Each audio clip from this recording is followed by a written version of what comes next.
So, bali ngayon, kausap po natin yung pag-ibig, tungkol po sa pag-ibig MP2. Ayan. Meron kasi akong account noon, 2003 pa.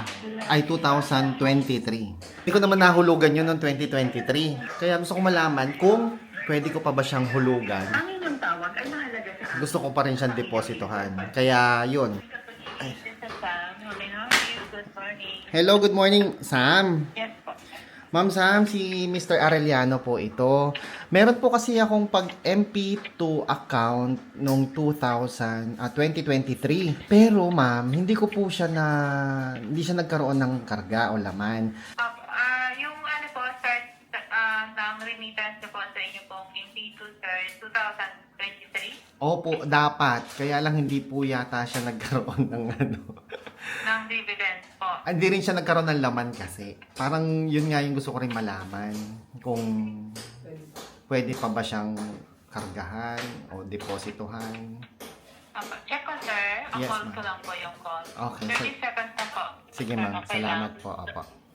Sir, sir. Thank you. So, ayun na nga mga kaibigan. Kasi maganda yung pag-ibig MP2 ngayon. Alam niyo ba kasi, for as low as 500 pesos, pwede ka nang magkaroon ng pag-ibig MP2. Remember, 7% yung naging dividend nila last year, di ba? Nagbigayan sila, no?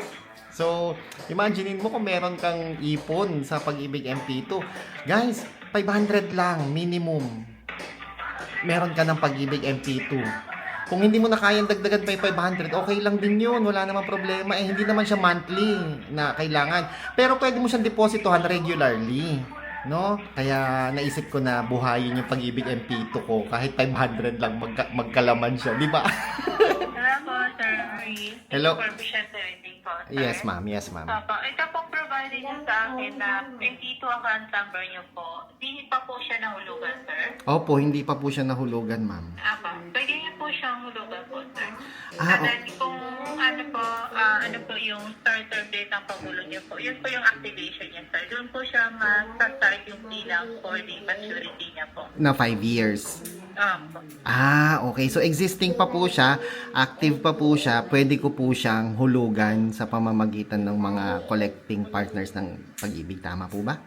Tama po, sir. Okay. Sige po, ma'am. Pwede po, saan po pwedeng magbayad, ma'am? GCash, ganon? Pwede po ba doon? GoTime? Pwede pong Gcash, sir, or Paymaya, pwede po, sir. Or G- sa mga bayad center po.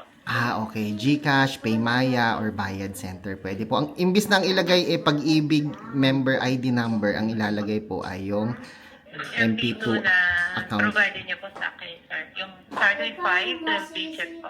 Okay, yung starts with 5 na 12 digit. Tas ma'am, ilang days yung posting nun kung nagbayad kami sa GCash or Paymaya?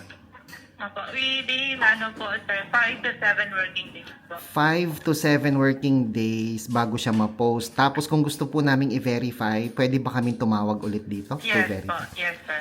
Okay. Pwede po, sir. Okay. Alam mo kaya maganda yung pag-ibig Kasi, syempre, makakautang ka ng house and lot, di ba? Sa murang halaga lang. Oh, may house and lot ka na, tapos may savings ka pa sa kanila.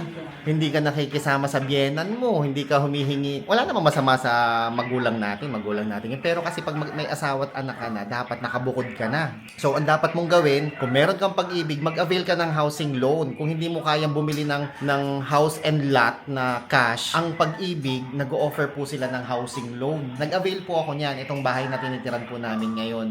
Kaya kami nakabukod na at hindi na kami nangungupahan pa dahil po yan sa pag-ibig. Hulugan natin.